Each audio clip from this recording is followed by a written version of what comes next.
हमने कल से टॉपिक स्टार्ट किया था समरूपता, और उसका एक प्रमेय पढ़ा था हमने, थेल्स प्रमेय, और उसके बारे में आपको अच्छी तरीके से पता है। हर प्रमेय का अपना एक विलोम भी होता है, क्योंकि मैंने थेल्स प्रमेय आपको बता दिया था। थेल्स प्रमेय क्या था कि किसी भी त्रिभुज के एक भुजा के समांतर, किसी एक भुजा के समांतर कोई भुजा खींची जाए और वो भुजा बाकी दो भुजाओं को जहां पर भी प्रतिच्छेद करती है तो उन दोनों भुजाओं को समान अनुपात में डिवाइड करती है। कल हमने पढ़ा था ये। आज जस्ट उसका उल्टा है। क्या कह रहा है देखिए, यदि एक रेखा किसी त्रिभुज की दो भुजाओं को, यदि कोई एक रेखा किसी त्रिभुज की दो भुजाओं को समान अनुपात में विभाजित करे तो क्या वह तीसरी भुजा के समांतर होगी। कल क्या कहा था कि समांतर भुजा खींची जाए तो क्या वो दो समान भागों में दो भुजाओं को विभाजित करेगी। आज उसका जस्ट उल्टा, कि यदि कोई भुजा दो समांतर भागों में बांटती है, त्रिभुज में खींची गई कोई भुजा उसकी दो भुजाओं को समांतर भुजाओं में बांटती है, मतलब समान अनुपात में बांटती है, तो क्या खींची गई रेखा समांतर होगी। जस्ट ये क्या किया, उससे उल्टा पूछा है। चलिए अपन स्टार्ट करते हैं इससे। हाँ, जो सवाल कह रहा है इससे पहले चित्र बनाइए। यदि एक रेखा किसी त्रिभुज की, जैसे त्रिभुज है, पहले त्रिभुज क्या है, त्रिभुज बनाओ। ये त्रिभुज ए बी सी, जैसे कोई रेखा है, जैसे ए बी सी डी और ये रेखा है। ये रेखा इन दोनों भुजाओं को, भुजा ए बी और भुजा ए सी को किसमें बांट रही है, समान अनुपात में विभाजित कर रही है। अर्थात कि दिया हुआ है त्रिभुज ए बी सी में भुजा डी ई, भुजा ए बी एवं ए सी को समान अनुपात में विभाजित कर रही है। किसमें, समान अनुपात में विभाजित करती है। इस चीज को समझना, अर्थात कि ये भुजा, इस भुजा को ये और ये भाग और ये भाग समान अनुपात में क्या कर दिए, डिवाइड करना है, सिद्ध करना है।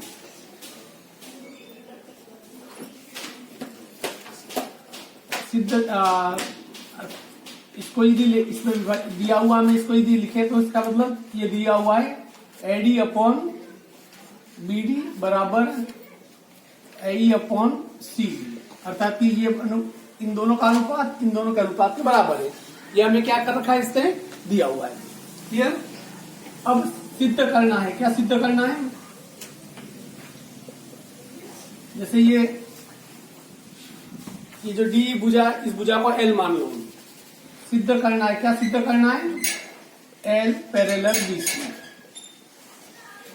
एल पैरेलल बी सी, अर्थात कि एल बी सी के क्या है, समांतर है। ये क्या करना है, हमें सिद्ध करना है।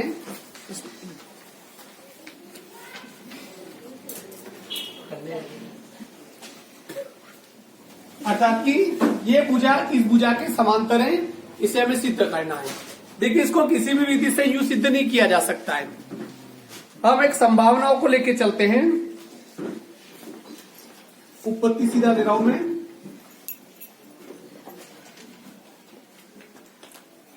हम मान लेते हैं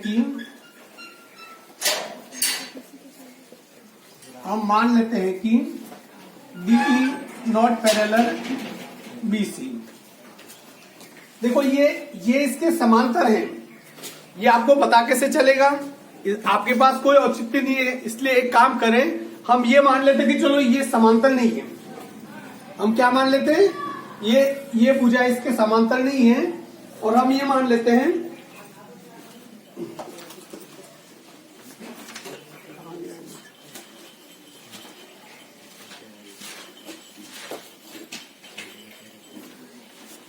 हम यहां से दूसरी लाइन खींचते हैं।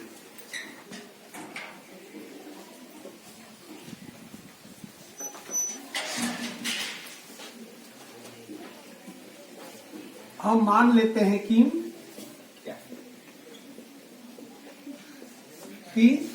D F parallel BC.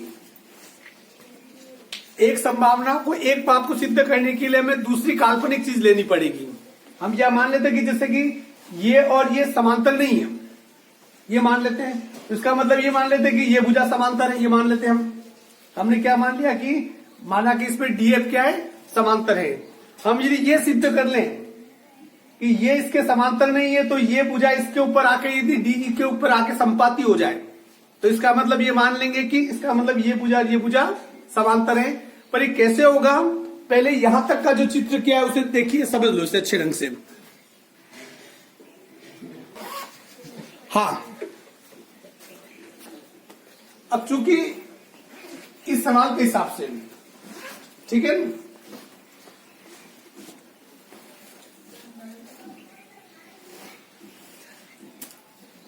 ऊपर लिख दिया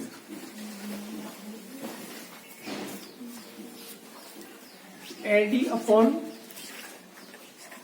बीडी बराबर ए अपॉन सी। ये क्या दिया हुआ है, पहले ये दिया हुआ क्यों, देखिए हम ये पहले कह रखा है कि इस त्रिभुज में ये भुजा इस भुजा की ये दोनों और इस भुजा की ये दोनों समान अनुपात में है। ये पहले इसने क्या कर रखा है, दे रखा है। परंतु हमारी रचना से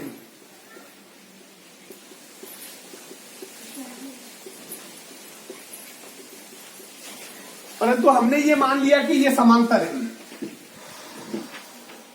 और जैसे हमने ये समांतर खींची, जबकि अपना थेल्स में कल पढ़ा था, कोई एक भुजा किसी त्रिभुज में दूसरी भुजा के समांतर खींची जाए तो वो भुजा उस त्रिभुज को कितने भागों में बांट देता है, समान अनुपातों, दो समान अनुपातों में डिवाइड कर लेता है।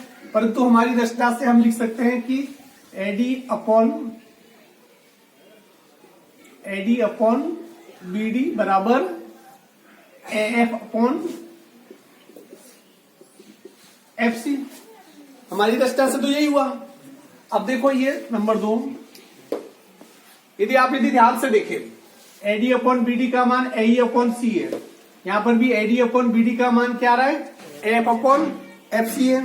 तो हम क्या करते हैं कि इसका मान भी ये है, इसका मान भी ये है, तो 1 एवं 2 से इसको लिखा जा सकता है ए अपॉन सीई बराबर एफ अपॉन एफ सी। यहां तक बात समझ में आ गई? यहां तक बात समझ में आ गई? कैसे लिखा मैंने, जो इसका मान ये और इसका मान ये, इसका मतलब ये और ये दोनों क्या हो गए, समान हो गए। अब हम दोनों पक्षों में एक जोड़ने पर, दोनों पक्षों में क्या करते हैं अपन, एक जोड़ लेते हैं। और हमारा नियम है मैथमेटिक में कि बराबर के दोनों तरफ यदि बराबर वेट रख दिया जाए तो उसके पूरे मान में कोई अंतर नहीं आएगा। इधर भी एक जोड़ा, इधर भी एक जोड़ा, तो ए अपॉन सीई प्लस 1 बराबर F upon F C plus कितना आ गया, 1। इसके नीचे भी 1 लगाओ, इसके नीचे भी 1 लगाओ, लघुत्तम लो। सीई का 1 से गुणा किया तो सीई, इसमें इसका भाग दिया 1 का गुणा ए सी किया तो ए प्लस 1 का भाग सीई में दिया तो सीई, उसका गुणा इससे किया तो सीई। इसी प्रकार इसका भी लघुत्तम निकालो, एफ सी, इससे ये कटा तो ऊपर बचा एफ, 1 का भाग एफ सी में दिया तो एफ सी, इसका गुणा 1 से किया तो एफ सी। बात समझ आ गई यहाँ तक? अब यहां पर ध्यान से देखिए, ए ई प्लस सीई, ए ई प्लस ये सीई, इसको क्या लिखा जा सकता है, एसी अपॉन ये सीई। इसी प्रकार ए एफ और एफ सी, इसको भी क्या लिखा जा सकता है, AC, AC upon F C. ये और ये क्या हो गया, क्या कितना बचा, 1 बटा सीई बराबर 1 बटा एफ सी। अब क्रॉस मल्टीप्लाई करो, एफ सी बराबर सीई। अब ये अपना ये यूं कह रहा है कि FC बराबर CE, क्या संभव है? FC और ये CE दोनों बराबर हो सकते हैं क्या? इस चित्र में बराबर है, देखो FC ये है और CE ये है, क्या ये दोनों बराबर हो सकते हैं? क्योंकि चित्र से FC और CE बराबर नहीं हो सकता है। पर यदि ये जो लाइन है, ये F है, ये वाली रेखा है DF, यदि ये रेखा संपाती होके किसके ऊपर आ जाए? DE के ऊपर आ जाए तो ही बराबर हो सकता है, क्योंकि हमने जो खींची या देख के पता चल रहा है कि FC not equal to EC। यहां कर रहा हूं मैं, ठीक है ना। परंतु रचना से FC not equal to CE, परंतु हमारी दृष्टा से FC और CE बराबर नहीं हो सकता है। यह तभी संभव है जब भुजा जो हमने खींची थी DF संपाती होकर किस पे आ जाए? DE पर आ जाए। अर्थात कि ये जो डॉट डॉट रेखा खींची है संपाती होके इसके ऊपर आ जाए तो ही ये दोनों क्या हो सकते हैं? बराबर हो सकते हैं। अतः और ये जब जैसे ही ये हो जाएगा, इसको हमने माना था कि समांतर माना था, पर ये समांतर है नहीं, ये लौट के इसके ऊपर आ जाएगी, तो इसका मतलब ये भुजा भी क्या होगी? समांतर होगी, और ये भुजा समांतर होगी, तो यही सिद्ध करना था। अतः L पैरेलल BC इतनी सिद्धम। आप देख लो इसे एक बार और मैं समझा दूंगा, ध्यान से देख लो इसे। देखिए अभी तक ये जो थेल्स प्रमेय पढ़ा था, थेल्स प्रमेय से 3 परिणाम निकलते हैं और तीनों परिणामों के आधार पे 11.2 है। सबसे पहले कल जो थेल्स प्रमेय, यदि ये भुजा समांतर हो, ये दोनों भुजाएं समांतर हो किसी त्रिभुज में, किसी त्रिभुज की एक भुजा के समांतर दूसरी भुजा हो, तो इससे 3 परिणाम। एक परिणाम के बारे में जानते हो थेल्स प्रमेय के बारे में कि AD/DB और AE/EC ये समान अनुपात में होंगे। पहला परिणाम आप जानते हो, और दूसरा परिणाम भी ध्यान रखना है, AB/AD, अर्थात ये पूरी भुजा, ये AB, इस भुजा का अनुपात और इस भुजा का अनुपात और इस भुजा का अनुपात और इस भुजा का अनुपात क्या होगा? बराबर होगा। यहां देखिए AB/AD मतलब ये AB/AD, AC/AE, अर्थात इसका अनुपात और इसका अनुपात भी क्या होगा? बराबर होगा। दूसरी चीज, तीसरी AB/DB, ये पूरा AB और इसका भाग ये BD, पूरा AC और इसका भाग ये भी आपस में क्या होंगे? समान अनुपात में होंगे।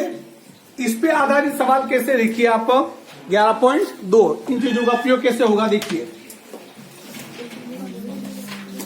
11.2 का पहला सवाल, त्रिभुज ABC की भुजा या चित्र दे बना देता एक बार में। त्रिभुज ABC की भुजा AB व AC पर D व इस प्रकार है, D और E इस प्रकार है, इस पर DE पैरेलल BC, इसमें क्या है? इस सवाल में D और BC पैरेलल है, मतलब ये वाली कंडीशन है, ये वाली कंडीशन है, तो ये वाले परिणाम हमें प्राप्त होंगे। यहां पर देखिए अब इसका पहला सवाल पूछा है, यदि AD बराबर 6 सेंटीमीटर, DB बराबर 2 सेंटीमीटर, AE बराबर 8 सेंटीमीटर हो, तो आपको AC का मान ज्ञात करना है। ध्यान दीजिए, अब सवालों का क्रम अब शुरू होता है। ये कह रहा है कि इस चित्र में हर बार आपको ये चित्र बनाना है। मैं एक बार ही बनाऊंगा, मैं सवाल बार बार करूंगा, पर आपको हर बार बनाना है। या AD बराबर 6 सेंटीमीटर, ये कितना है? 6 DB बराबर 9 सेंटीमीटर, DB ये 9 सेंटीमीटर, AE बराबर कितना है? 8 सेंटीमीटर। ज्ञात क्या करना है? AC, तो इसका अनुपात और इसका अनुपात दे रखा है, इसका भी इसी का ज्ञात किया जा सकता है। और जैसे इसी का ज्ञात करोगे तो इसका मान ज्ञात हो जाएगा, तो AC का मान इन दोनों को जोड़ लोगे तो आ जाएगा।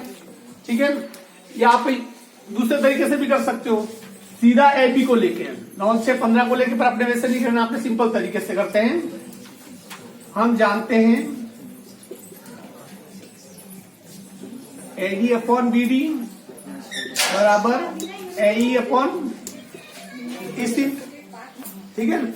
एडी का मान कितना है 6, बीडी का मान कितना है 9, एई का मान कितना है 8, ईसी का मान ज्ञात करना है, ये ईसी का गुणा 6 से करो, 8 का गुणा 9 से करो, ईसी बराबर 72/6, कितनी बार कट जाएगा 12। तो ईसी का मान कितना आ गया, ईसी बराबर 12 सेंटीमीटर। आपको ज्ञात क्या करना है एसी, एसी बराबर इसका मान क्या हुआ एई प्लस ईसी, एसी बराबर एई का मान कितना है 8 प्लस ईसी का मान कितना है 12, 12 कितना हो गया 20 सेंटीमीटर। अर्थात इस पूरे एसी का मान कितना हो गया 20 सेंटीमीटर। पर किसी को लगता है कि मैं यार ऐसा नहीं करूं, मैं अलग विधि से करूं, कर सकता है, क्योंकि हमें इसका दूसरा भी परिणाम पता है, A B upon A D, A B upon A D, A C upon A, ये भी रूल्स है। दूसरा रूल्स देखो, हमें पता है दूसरा रूल्स, देखिए ये मैं रूल नंबर दूसरे की बात कर रहा हूं। रूल नंबर दूसरे के हिसाब से क्या है, ए बी अपॉन एडी बराबर एसी अपॉन ए। पूरा ए बी कितना है यहां पर 9 6 15, एडी का मान कितना है 6, एसी की जगह एसी, ए का मान कितना है 8, क्रॉस मल्टीप्लाई करो, एसी का गुणा 6 से 15 इंटू ये 8, एसी बराबर 15 इंटू 8/6, 2 3 6, ये 4 बार, 3 से काटा 5 बार, एसी बराबर कितना आ गया 20 सेंटीमीटर। ऐसे भी किया तो 20 आया, वैसे भी किया तो 20 आया। ये डिपेंड आप पे करता है कि आप इस सवाल को कैसे करते हैं। चलिए इसका सवाल नंबर मैं दूसरा ले लेता हूं।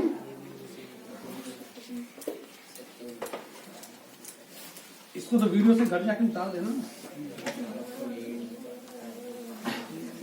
दूसरा सवाल कह रहा है, देखिए इसके बाद 2 सवाल आपसे यही कराऊंगा मैं। ए बी बराबर 5.6 सेंटीमीटर, एडी बराबर 1.4 सेंटीमीटर, एसी बराबर 9 सेंटीमीटर, एई बराबर 1.8 सेंटीमीटर। मेरे लिए तो ये चित्र है, मुझे तो सिर्फ इतना ही करना है, ठीक है, और आपको तो हर बार बनाना है। हाँ, या ए बी का मान कितना है, इस पूरे ए बी का मान कितना दे रखा है 5.6, एडी का मान कितना दे रखा है 1.4, एसी का पूरा मान कितना दे रखा है, हाँ एसी का पूरा मान 9, ए का मान कितना दे रखा है, मैं लिख देता हूं पहले ताकि आपको कंफ्यूज नहीं रहे। इस पूरे ए बी का मान कितना है 5.6 सेंटीमीटर, एडी का कितना है, ये छोटे वाला इसका 1.4 सेंटीमीटर, इसी प्रकार एसी का दे रखा है, इस पूरे का मान कितना दे रखा है 9 सेंटीमीटर, ए का दे रखा है, कितना दे रखा है 1.8 सेंटीमीटर। आपको ज्ञात किसका करने के लिए कह रही है, अरे यार मैं दूसरे में पहुंच गया। अरे तुम मुझे कह तो सकते थे ना सर, बाकी कितनी नंबर करने और आप ये करो। इतना तो मैं पागल नहीं हूँ कि पूरे आपसे कराऊं यार। वीडियो चालू नहीं था, चालू है सीखते सी, चलो कोई बात नहीं। हाँ नहीं कैंसिल नहीं करूंगा मैं, चल ले, गलतियां तो मैथ्स में होती है ना। दूसरा सवाल मैंने एक्चुअली मिस कर दिया था, एडी अपॉन डीबी बराबर कितना है 4/13, एसी बराबर 20.4, तो किसका मान ज्ञात करना है? इसी का। ठीक है ना? हाँ, वो इधर कुछ बता रहे थे, इस समय मुझे समझ में तो आ गया था, कुछ तो लफड़ा है। हाँ, ये क्या करेगा? एडी अपॉन डीबी बराबर 4/13। एडी अर्थात कि यह एडी कितना है? 4, और बीडी कितना है? 13। एसी कितना है? ये पूरा 20.4। मान किसका ज्ञात करना है? इसी का। देखिए, इसने पूरी भुजा दे रखी है। ठीक है, हमारे पास भी देखा जाए तो पूरी भुजा है। ये आपको ज्ञात करना, ये ज्ञात करना है, तो ये पूरे का मान दे रखा है, जिसका मतलब कि एसी का पूरे का मान दे रखा है, तो आपको ए बी लेना ही पड़ेगा, क्योंकि इसका मान लोगे तो आप इसका मान भी नहीं है और इस पूरे का है, तो दोनों का हमें पता नहीं है। इसलिए पहले वाला फॉर्मूला आप लगा नहीं सकते हैं। आप क्या करेंगे, जैसे कि एसी पूरा ज्ञात करना है तो हम लिख देते हैं, जैसे कि इधर से A B upon B D, AC upon CE या ईसी। अब आप मुझे बताओ, मैं ऐसे मैंने A B upon A D क्यों नहीं लिखा? क्योंकि हमें ये ज्ञात करना है। मैं यदि A B upon A D भी होता ये लिख देता तो इसका मतलब ये ज्ञात होता, ये तो ज्ञात करना ही नहीं, हमें ज्ञात क्या करना है? इसी ज्ञात करना है। ए बी कितना है? पूरा ए बी कितना है? देखो 13 और 4। ए बी कितना है बताओ? पूरा ए बी कितना है? अरे बोलो ना। 17 अपॉन बी डी कितना है? 13। एसी कितना है? पूरा 20.4। इसी कितना है? ज्ञात करना है। इसी इंटू 17, 13 इंटू 20.4। इसी बराबर 13 इंटू 20.4, पॉइंट हटा दिया नीचे 10, और ये 17 इसके नीचे। मेरे हिसाब से कट जाएगा ये 17 कम 17, 17 दूनी 34। इसका गुणा कर दो। इसी बराबर भारतीय 36, 12 3 15, 156/10। तो इसी बराबर आ गया, 0 हटा दिया, पॉइंट लगा दिया, 15.6 सेंटीमीटर। Is it clear? अब इस प्रकार के 2 सवाल पहले आपसे करवाऊंगा मैं, उसके बाद दूसरे का एक सवाल और वीडियो पे मैं बताऊंगा, और उसके जो बाकी जो बचे सवाल है वो आप घर पे करके लाएंगे, ताकि अपने 2 सवाल कंप्लीट हो जाए। इसके बाद थोड़े छोटे मोटे सवाल है वो कल करेंगे। ठीक है, चलिए। आपकी सबसे बड़ी प्रॉब्लम है कि छोटा मोटा सवाल जैसे आके फंस जाता है तो आप गणित की मूल लिख से हट जाते हो। प्रॉब्लम सवाल की है ही नहीं, सवाल तो वो का वही है, संख्याओं का रूप बदला, इतना ही हुआ इसपे। 4x - 3 ए पूरा ए बराबर 8x - 7। बीडी कितना दे रखा है? 3x - 1। सी कितना दे रखा है? 5x - 3। आपको x का मान ज्ञात करना है। देखिए, एक सिंपल सी बात है कि इसका दे रखा है, और चूंकि ये समांतर है तो हम जानते हैं एडी अपॉन बीडी बराबर ए अपॉन सी। एडी कितना है? 4x - 3। बीडी कितना है? 3x - 1। ए का मान कितना है? 8x - 7। इसी का मान, अभी तुम लोगों का बोलना जरूरी है क्या? हाँ, ज्यादा तो धूप पे जाके बात करो, जाओ। अब इनका क्या कीजिए? क्रॉस मल्टीप्लाई, बस ये आगे गाड़ी तक भी, क्योंकि अब गुणा करना है, 4 और 5 का गुणा करना तो बहुत आसान था, पर ये गुणा करना भी काम मुश्किल है। पर 1000 बार इसी बोर्ड पेपर गुणा कर चुके हैं, उससे घबराने की जरूरत कुछ भी नहीं है। 4x - 3 और 5x - 3 बराबर 3x - 1। इधर आ जाओ बेटा।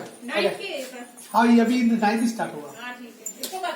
ओके ओके ओके, ये इधर जाओ बेटा।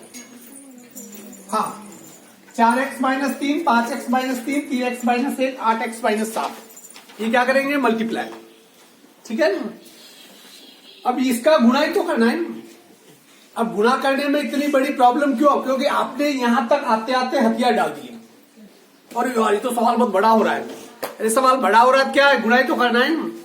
इसका गुणा इससे कर रहा हूं, सीधा देखिए 4x का गुणा पहले इन दोनों से करेंगे, फिर -3 का गुणा इन दोनों से करेंगे।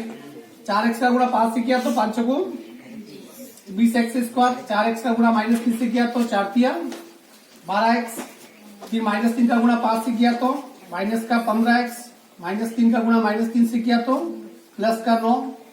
ठीक इसी प्रकार 3x का गुणा इन दोनों से करो, 8 तिया 24x², 3x का गुणा -7 से किया 7 तिया 21x, -1 का गुणा 8x से किया तो माइनस का 8x, -1 का गुणा -7 से किया तो प्लस का 7। यहां तक क्लियर। अब मैं इसको आगे कर रहा हूं, यहां पर कर रहा हूं ताकि इजी रहेगा आपके लिए।